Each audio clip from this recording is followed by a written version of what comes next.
जिले की बेटियां देश के अलग अलग क्षेत्रों में अपना नाम कर रही है। नया साल यानी 2023 के पहले सप्ताह में ही जिले की एक और बेटी ने महामहिम राष्ट्रपति द्रौपदी मुर्मू के समक्ष अपनी प्रतिभा का लोहा मनवाया। दरअसल रीवा के खौर गांव के वर्षा कुशवाहा ने ग्रुप अधिकारी के रूप में मिलिट्री इंजीनियरिंग सर्विसेज की ओर से राष्ट्रपति द्रौपदी मुर्मू के सामने अपने विभाग का लगभग 3.5 मिनट का शानदार प्रेजेंटेशन दिया, जिसका वीडियो भी सोशल मीडिया में वायरल हो रहा है। अपने भाषण की शुरुआत में ही वर्षा ने अपना पूरा परिचय दिया और बताया कि वह रीवा जिले के खौर गांव के रहने वाली है। उनके पिता राजेंद्र कुशवाहा कृषक है, जबकि मां सुमित्रा गृह कार्य के साथ साथ समाज सेवा में अग्रणी है। इसके साथ ही विपरीत परिस्थितियों में इंदौर में रहकर बीई सिविल विभाग से 2017 में की, बल्कि पढ़ाई के साथ साथ यूपीएससी द्वारा आयोजित की जाने वाली आईएएस की परीक्षा दी। 2 अटेम्प्ट में इंटरव्यू देने के बाद भी सिलेक्ट न होने पर वर्षा ने कोई 2 साल इंडियन ऑयल कॉर्पोरेशन में काम किया। इसी दौरान वर्ष 2020 में एक बार फिर उन्हें एक अच्छे लक्ष्य के लिए प्रेरणा मिली और वे फिर अपने मिशन में जुट गई। रीवा की बेटी वर्षा कुशवाहा ने 5 जनवरी 2023 को राष्ट्रपति भवन के गोदावरी हॉल में 5 जनवरी 2023 मिलिट्री इंजीनियरिंग सर्विसेज की ओर से प्रेजेंटेशन प्रस्तुत किया। उन्होंने बताया कि इस प्रेजेंटेशन में शामिल होना भी मेरे लिए सौभाग्य की बात है। वर्षा के अनुसार भारतीय सेना के सभी विभागों का प्रेजेंटेशन होना था, जिसके लिए सभी विभाग की ओर से अधिकारियों द्वारा अपने प्रेजेंटेशन लिखित रूप से दिए गए थे। मैंने भी लिखकर अपनी मिलिट्री इंजीनियरिंग सर्विसेज की ओर से दिया था।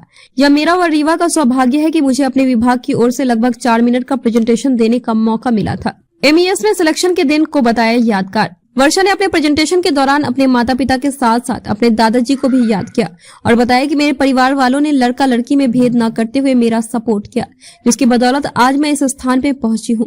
ग्रुप ए ऑफिसर वर्षा कुशवाहा की मेरी जिंदगी का सबसे यादगार दिन 12 अप्रैल 2021 का था, जब मुझे इस बात की जानकारी हुई कि उसका सिलेक्शन मिलिट्री इंजीनियरिंग सर्विसेज में हो गया है। वर्षा ने कहा कि मैं समझ ही नहीं पा रही थी कि अपनी खुशी का इजहार किस तरह से करूं। मेरे माता पिता को जब इस बात का पता लगा तो पूरा गांव खुशी से झूम उठा था। ग्रुप ए ऑफिसर वर्षा कुशवाहा ने बताया कि जब वह गांव में रहकर पढ़ती थी तो यहाँ आने जाने के लिए रास्ता ही नहीं था। बिजली भी बमुश्किल मिलती थी, जिसके बावजूद मैंने अपने स्वर्गीय दादाजी के साथ माता पिता के संबल के बीच अपना अध्ययन जारी रखा। हर्ष एवं गौरव का क्षण है कि मुझे तीनों सेनाओं के सर्वोच्च कमांडर एवं विश्व के सबसे बड़े लोकतंत्र के मुखिया के समक्ष अपने अनुभवों को साझा करने का अवसर प्राप्त हुआ। मैं अपने गांव की पहली नागरिक हूं जिसे ग्रुप ए अधिकारी के तौर पर राष्ट्र के प्रति सेवा प्रदान करने का अवसर प्राप्त हुआ और मैं सहृदय आभार प्रकट करती हूं अपने माता पिता एवं स्वर्गीय दादाजी का, जिन्होंने लड़का लड़की का भेद ना करते हुए मुझे विषम परिस्थितियों से लड़ना एवं सीमित संसाधनों के साथ भी सदैव आगे बढ़ने का पाठ सिखाया। माननीय राष्ट्रपति महोदया, इसमें क्या है कि बाहर ही उसको रहना था और उसमें इसमें छत्तीसगढ़ में थी तो वहाँ सब कुछ देख रेख कर सकती थी, तो ना ही कर दिया। फिर हम लोग सब लोगों ने उसको काफ़ी समझाया, उनकी मम्मी ने भी काफ़ी वो की। मम्मी तो दुखी भी थी कि इतनी मेहनत की जिस चीज़ के लिए अब उसको नहीं करेगी तो अच्छा नहीं लगेगा, इसको बेटा कर लो। हाँ, तो वो भी उसमें भी नहीं कर रही थी कि ठीक है मैं तो सब कुछ पा लूँगी, लेकिन मेरे पापा को ही नहीं रहेंगे, मेरे पापा को खो दूँगी तो क्या करूँगी ये सब करके, इसलिए वो जाने से इनकार कर रही थी। फिर उसके बाद मैंने उसको काफ़ी समझाया, बेटा देखो जो मिल रहा है उसको छोड़ो मत, इसी के लिए तो तुमने इतनी स्ट्रगल की, तुम्हारे दादाजी ने जितना वो किया, त्याग किया तुम्हारे लिए, तो इसको मत छोड़ो। ज़्यादा है तुमको प्रॉब्लम है तो ऐसा है कि मैं ही तुम्हारे साथ में आ जाऊँगा, तुम्हारे साथ रह लूँगा। तुमको यदि ऐसा कि मेरे पापा को कुछ होगा तो दिक्कत जाए, कौन देख करेगा, तो मैं खुद ही उसके पास जाने के लिए मैंने वो कर लिया कि मैं तुम्हारे पास आ जाऊँगा, लेकिन तुम छोड़ो मत। फिर ये समझाने के बाद उसने जो है तो आईओएस से रिज़ाइन दे के फिर आईएएस में गई और आज जो है तो ट्रेनिंग की। ट्रेनिंग के दौरान अभी जो है तो बढ़िया राष्ट्रपति के सामने सम्मानित भी हुई, वहाँ गई और काफ़ी अधिक बच्चों में, मतलब समथिंग 41 बच्चों में, 41 बच्चों में उसको जो है तो स्पीच देने का सुनहरा मौका मिला जी। और इन क्षेत्र का नाम रोशन किया, ये सबसे बड़ी खुशी की बात है। और उसकी तो ये मैंने शॉर्ट में बताया, उसके बारे में मैं बताने लगूंगा तो उसकी पूरी मतलब सुबह से शाम हो जाएगी, इतनी उसकी मतलब किस कठिनाइयों से उसने, किस कठिनाई के दौर से उसने आगे बढ़ा है, तो उसके लिए मतलब समय कम पड़ जाएगा जी। जैसा कि आपने सुना कि कितनी कठिन परिस्थितियों से गुजरते हुए यहाँ की बिटिया ने इतना बड़ा विंध्य का नाम रोशन किया है, तो हम जानेंगे पिताजी से कि उनके परिवार में क्या बैकग्राउंड था, क्या खुशी जाहिर हो रही है, कैसा उनको लग रहा है कि अब उनका बिटिया का सिलेक्शन आईएएस में हो चुका है, तो उनको कैसा लग रहा है? आज मुझे तो बहुत बड़ा गर्व हो रहा है कि हमारी बिटिया ने हमारा सर मस्तक जो है गर्व से ऊंचा कर दिया। आज हमारे काश पिताजी होते तो आज तो उनके नमस्कार, वीबी न्यूज़ में आपका स्वागत है। मैं आपके साथ विनय तिवारी। आज हम विंध्य के एक छोटे से गांव खौर में आए हुए हैं, जहां की बेटी का चयन आईएएस में सिलेक्शन हो चुका है। तो हम जानेंगे सीधे उनके पिताजी से कि कैसे उनकी पढ़ाई हुई और कैसे उनका सिलेक्शन हुआ। पूरी जानकारी हम उनके पिताजी से लेंगे। आइए हम सीधे बात कराते हैं आपकी उनके पिताजी से।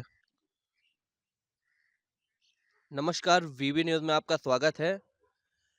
तो हम जानेंगे कि आपकी बिटिया का चयन आईएएस सिलेक्शन हुआ है, तो कहाँ से वो किस तरह से पढ़ाई की और कैसे उन्होंने आगे बढ़े, आप पूरी जानकारी हम आपसे चाहेंगे। सर हमारी बच्ची का तो यहीं से गांव से ही छोटे से स्कूल से पढ़ाई की शुरू हुई। यहाँ एक छोटा सा स्कूल ही हमारे गांव में कोई पहले कोई बड़ा स्कूल नहीं था, आज भी नहीं है, आज भी हमारा गांव पिछड़ा हुआ है। यहाँ एक छोटा सा स्कूल थी अखंड ज्ञान के नाम से, उसी से बच्ची ने पढ़ा। उसके बाद यहाँ से रीवा गई, रीवा में भी एक अजय मेमोरियल नाम की स्कूल है, वहाँ से पढ़ाई की। वहाँ तक 8 तक वहाँ पढ़ाई की। उस समय वो हिंदी मीडियम से ही थी। उसके बाद उन्होंने हिंदी मीडियम के बाद इंग्लिश मीडियम में जाने की कोशिश की। अब चूँकि हिंदी मीडियम का बच्चा इंग्लिश मीडियम में जाए तो प्रॉब्लम तो होती है, इसलिए उन्होंने काफ़ी स्ट्रगल किया। उन्होंने कोचिंग किया, तो कोचिंग के दौरान सुबह से लेके सब एक ही बैच अटेंड करते हैं, वो उन्होंने 2-2 बैच अटेंड किया और अच्छे से जो है तो कि बाद में 9th में एक्सीलेंस में उसका सिलेक्शन हुआ। और एक्सीलेंस में सिलेक्शन होने के बाद उन्होंने हिंदी मीडियम ना चुन के इंग्लिश मीडियम चुना और इंग्लिश मीडियम चुनने के बाद उन्होंने ऐसी मेहनत की कि अपने क्लास में जो है इंग्लिश मीडियम में वो टॉप करने लग गई। टॉप करने के बाद उसके बाद 12वीं की, और 12वीं जब पढ़े उस समय जब पढ़ रही थी तो हमारे गांव में यहाँ रोडें नहीं थी, बिल्कुल रोड नहीं थी। रोड का तो ऐसा हाल था कि एक बार रीवा अपन चले जाएँ तो लौटने का मन नहीं करता था। फिर भी वो बच्ची जो है तो यहाँ से साइकिल में जाती, रीवा जाती और वहाँ दिन भर अपना पढ़ती और शाम को फिर लौट के आती। यहाँ तक कि शुरुआती दौर पे जब उसने 6th में थी तो यहाँ से उससे साइकिल में न जाती तो हम खुद ही साइकिल में बच्चों को लेके हम रीवा जाते थे। बेटे को उस समय आप लोग को मालूम होगा कि डंडे वाली साइकिल चलती जिसमें आगे सीट लगी हुई थी और पीछे भी कैरियर रहता। तो एक बेटे को मैं आगे बैठाता और बेटी को पीछे बैठाता और बैठा के फिर लेके स्कूल जाता। वहाँ जो है तो दिन भर वो करता, मैं भी दुकान में काम तरह से आगे बढ़ी।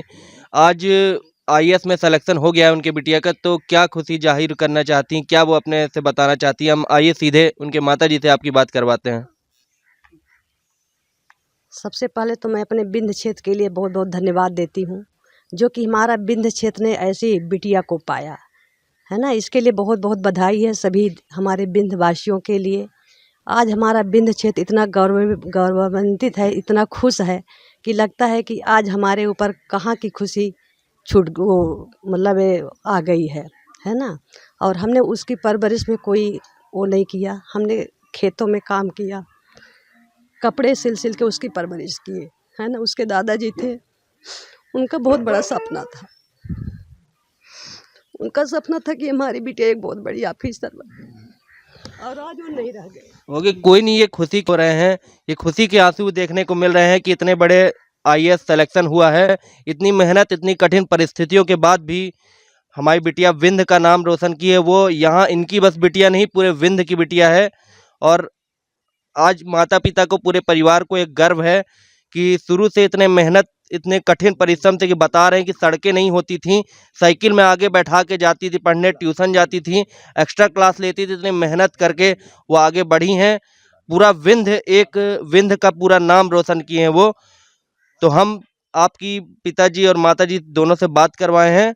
बहुत बहुत हमारे साथ में उनकी दादी हैं, हम दादी से जानेंगे कि उनको कैसा लग रहा है, उनकी नातिन का सिलेक्शन आईएएस में हो चुका है।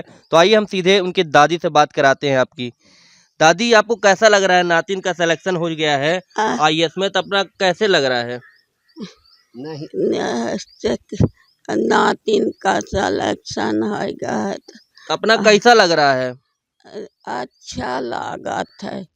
अपना का कहे चाहब और बिटिया हैं और लोग हैं तो उनसे का कहे चाहब? का कहन तन बिसर जात है सुधी नहीं रहिया का कहन का कहन। अपने नातिन का अपना के नातिन इतनी बड़े पद में पहुंच गए हैं तो अपना का अच्छा लग रहा है? अच्छा लग रहा तो न अच्छा न लागत काहे का क्या अच्छा लग रहा कि उनके छोटे भाई भी हमारे साथ हैं, हम जानना चाहेंगे कि उनको कैसा लग रहा है। जी, पहले तो नमस्कार सभी को। अब मेरा नाम प्रेम कुशवाहा है। मैं आईएएस वर्षा कुशवाहा का छोटा भाई हूँ। मैंने जब से देखा है दीदी को बहुत स्ट्रगल पे देखा है। जैसे हमारे पेरेंट्स ने बताया कि हमारे गाँव में पहले रोड कुछ नहीं थी। इतना तो मुझे भी याद है कि बरसात के सीज़न में यहाँ पानी बहुत बढ़ता था। हम लोगों को अभी भी प्रॉब्लम होती है, लाइट की समस्या अभी भी बनी हुई है। पर स्ट्रगल उसने बहुत किया और हम सभी को इंस्पिरेट किया। हम लोग बहुत इंस्पायर हुए उससे और सभी से मेरी यही रिक्वेस्ट है कि सब लोग उससे प्रोत्साहन लें और आगे बढ़ते रहें।